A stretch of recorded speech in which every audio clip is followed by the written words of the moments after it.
After the Trojan War, Odysseus and his men set sail for home, towards Ithaca. But the sea turned against them, black skies, furious waves, the gods themselves stirring the storm. At one point, the wind forces their ships off course, pushing them into unfamiliar waters. Days pass as they drift aimlessly across the open sea, tired, hungry, and uncertain where they are, until they find one spot of land, the island of the Lotus Eaters. The island looks peaceful, calm waves, warm air, and endless green stretching across the land. It feels untouched, quiet, almost too perfect. He anchors his ships offshore and sends a small scouting party to explore this strange paradise. As they explore the island, they see it everywhere, the lotus fruit. Then, the inhabitants of the island, the Lotus Eaters, approach them. With gentle smiles, they offer the men the lotus fruit. Once the men ate the fruit, they fell into a trance-like state. They forgot their home, their family, their mission, even who they were. When the men didn't return, Odysseus goes looking for them. He finds them sitting among the Lotus Eaters, smiling faintly, saying they don't want to go home. Odysseus immediately understands the danger of complacency. He physically drags his men back to the ships, ties them down under the benches, and orders everyone to sail immediately. They leave the island behind, hearts heavy, knowing how close they came to losing themselves forever. But what was Homer really trying to tell us those 3,000 years ago? The modern world. The modern world has given us endless ways to lose ourselves, to drift into a state of quiet disorientation. Junk food, alcohol, social media, the list goes on. Different tools, all with the same function, to distract yourself from yourself. This is our lotus fruit. Why do we keep eating it? And more importantly, how do we break free? The apex predator. Nature is vast, wild, and untamed. From crashing waves to burning deserts, from hawks slicing through the sky to tigers stalking through the grass, is beautiful but merciless. Most of us have never had to run from a bear, swim from a great white shark, or hunt down a deer. Yet we don't have razor-sharp claws, venomous fangs, or night vision. So how do we end up at the top? Intelligence. We used it to harness fire, to craft tools from stone, to hunt creatures far stronger than us, and to understand the world around us. It's great, never worrying about food, shelter, or whether you'll be hunted down by a pack of wolves. But strangely enough, that's what we were built for, survival. And when survival becomes easy, we start to lose our edge. When there's no danger left to fight, no struggles to overcome, what do we do then? The modern dilemma. Shielded from the forces of Mother Nature, one is left with a perplexing problem. What do I do now? But don't worry, society already has a few templates laid out for you.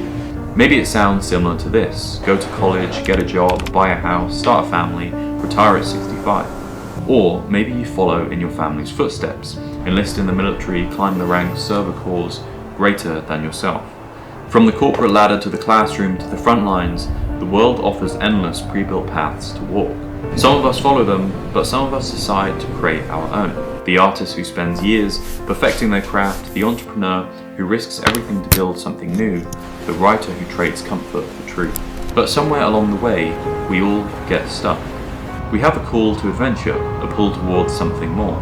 Maybe it's the idea to start that project you've been putting off, to switch paths, to move somewhere new. It can happen at any time, in the middle of your work, when you sit down to write, or just as you're about to change something in your life. But every time that moment arrives, something pushes back, an invisible wall. And instead of facing the part of ourselves that whispers go, we turn away, we delay, and sometimes we slip into a trance. A trance is an altered state where your mind becomes disconnected from conscious awareness, where you're awake but not fully present. The strongest trances are often chemical, drugs, alcohol, but there are softer ones too. Doom scrolling through social media, binge watching Netflix shows, overeating. Sometimes it lasts a few minutes, sometimes it lasts an entire lifetime. The world around us has made it easier than ever to slip into a trance, to take the lotus fruit. When we slip into a trance, bad habits suddenly become effortless. And that's the real danger, not falling into one, but staying there. Some people stay stuck in a trance forever, like the men on the Lotus Island or the homeless man who spends every bit of change on another drink. So how do you break free? Breaking free. In The War of Art, Stephen Pressfield calls it resistance. the invisible force that rises the moment we move towards what matters. It's very subtle. It doesn't scream, stop. It whispers, check your phone, see if someone replied, maybe do it tomorrow. That's resistance, disguised as distraction. Even while making this video, I felt resistance. And maybe right now, you're feeling it too, watching this instead of doing something that you know you should. Resistance is the predecessor to every bad habit, the spark that pulls us into a trance. And the only way to overcome it is to say no. The art of focus.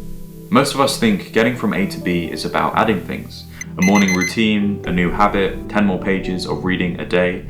But often it's the opposite. It's about subtraction. What can you remove? Maybe it's cancelling that Netflix subscription, leaving your phone outside your room while you work, or saying no to the friend who drains your energy. The fewer exits you leave yourself, the more you're forced to move through that invisible wall instead of around it. You will face resistance again, the urge to slip, to drift back into old habits. It's a daily battle, but when it appears, see it for what it is, an illusion. Say no, because the moment you say yes to scrolling, yes to just one more video, the deeper you sink and the harder it becomes to pull yourself out. And if you are in a trance right now, if it feels like you've been stuck there for a while, don't hate yourself for it. We all fall into it. It's hard to imagine, but even Homer faced the same struggle. Even in ancient Greece, they had their distractions, their own lotus fruit. But like Odysseus, you have to choose to wake up, to break the spell, to drag yourself back to the ship. Untie the ropes, leave the island behind, and keep sailing towards your destination.